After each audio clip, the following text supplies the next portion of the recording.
Hello दोस्तों, मैं लक्ष्मीकांत यादव तेजस धाम YouTube channel में आप सभी विद्यार्थियों का हार्दिक अभिनंदन एवं स्वागत है। आज मैं यूपी ट्रिपल एससी के सिलेबस का पहला भाग भारतीय इतिहास का पहला चैप्टर जो 5 अंक का है उसकी शुरुआत करने जा रहा हूँ।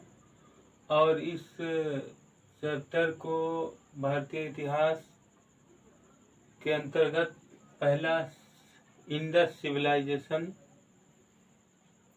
सिंधु घाटी सभ्यता पहला चैप्टर है। इस चैप्टर को हम लोग अच्छे से तैयार करेंगे। तो आइए देखते हैं सिंधु घाटी सभ्यता। परिचय। इस सभ्यता को 3 नामों से पुकारा जाता है। इसको अंग्रेजी में इंडस सिविलाइजेशन के नाम से जाना जाता है। इस सभ्यता को 3 नाम से पुकारा जाता है।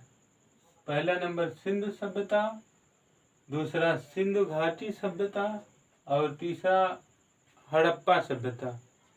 इस सभ्यता को 3 नाम से पुकारा जाता है: सिंधु सभ्यता, सिंधु घाटी सभ्यता और हड़प्पा सभ्यता। ये कांस्य युगीन सभ्यता है। इस सभ्यता को कांस्य युगीन सभ्यता भी कहते हैं। इसे आद्य इतिहास के अंतर्गत जाना जाता है। इस सभ्यता को आद्य इतिहास के अंतर्गत जाना जाता है। आद्य इतिहास का मतलब होता है, एक होता है प्राग ऐतिहासिक और एक होता है आद्य ऐतिहासिक।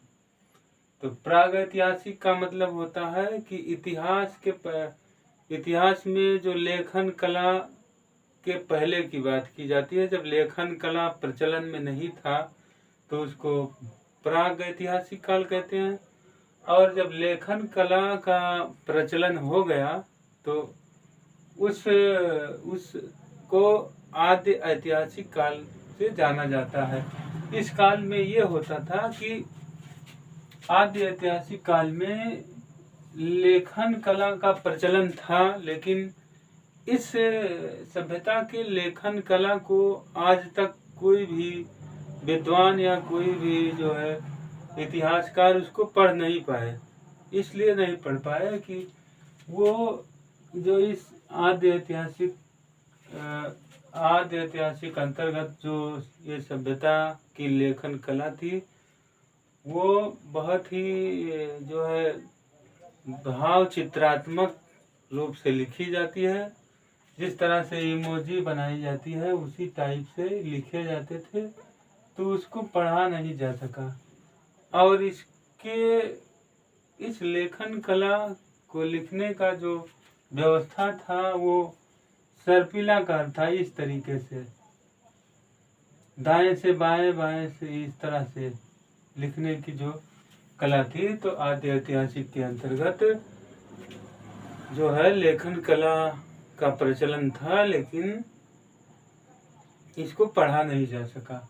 तो सिंधु सभ्यता को 3 नामों से पुकारा जाता है: सिंधु सभ्यता, सिंधु घाटी सभ्यता, हड़प्पा सभ्यता। इसको कांस्य युगीन सभ्यता के अंतर्गत रखा जाता है। इसे आद्य इतिहास के अंतर्गत रखा जाता है। जैसा कि मैंने आद्य इतिहास के बारे में बताया कि इसमें लेखन कला का प्रचलन होता था, लेकिन जो लेखन की जो शैली थी वो भाव चित्रात्मक थी, चित्र के अनुसार उसको पढ़ी नहीं जा सकी। तो ये जो है इतना परिचय था इंडस सिविलाइजेशन का। अब दूसरा टॉपिक है भौगोलिक क्षेत्र। इसका जो जियोग्राफिकल एरिया है, सिंधु घाटी सभ्यता का जो क्षेत्रफल है 12,99,600 वर्ग किलोमीटर तक माना गया है। सिंधु घाटी सभ्यता का क्षेत्रफल 12,99,600 वर्ग किलोमीटर तक माना गया है। आकार त्रिभुजाकार है। इसका जो आकार है, जो क्षेत्र है, उस क्षेत्र को त्रिभुजाकार मार्ग में दर्शाया गया है। तथा इसके अंतर्गत जो क्षेत्र आते हैं वो पहला नंबर पंजाब है, सिंध है, बलूचिस्तान है, अफगानिस्तान है, गुजरात, राजस्थान, हरियाणा एवं पश्चिमी उत्तर प्रदेश के भाग आते हैं। पूर्व से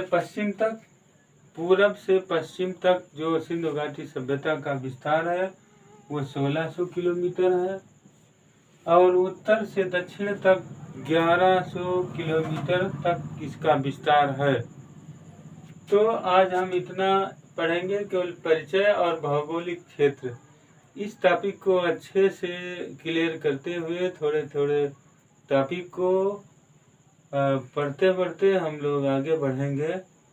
तो हमने ये पढ़ा सिंधु घाटी सभ्यता के परिचय में कि इस सभ्यता को 3 नाम से पुकारा जाता है। पहला नंबर सिंधु सभ्यता, दूसरा सिंधु घाटी सभ्यता और तीसरा हड़प्पा सभ्यता।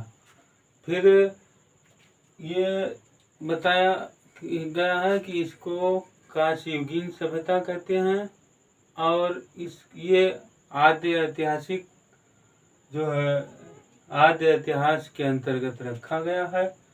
और इसका मैंने क्षेत्र बताया कि सिंधु घाटी सभ्यता का जो क्षेत्रफल है 12,99,600 वर्ग किलोमीटर है और इसका जो आकार है वो त्रिभुजाकार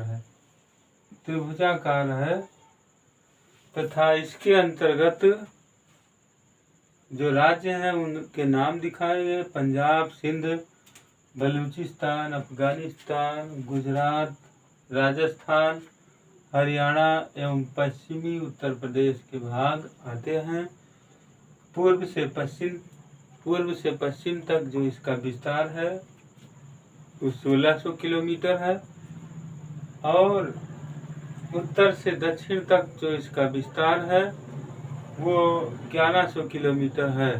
तो इतनी बातें हम लोग आज जानकारी करेंगे और इसको अच्छे से नोट्स बना करके अपने जो है मेमोरी में फीड करेंगे। इसके बाद जो अगली कड़ी होगी, इसके आगे का जो मतलब होगा उसको मैं अगले वीडियो में आप लोगों को बताऊंगा। तब तक के लिए धन्यवाद। जय हिंद।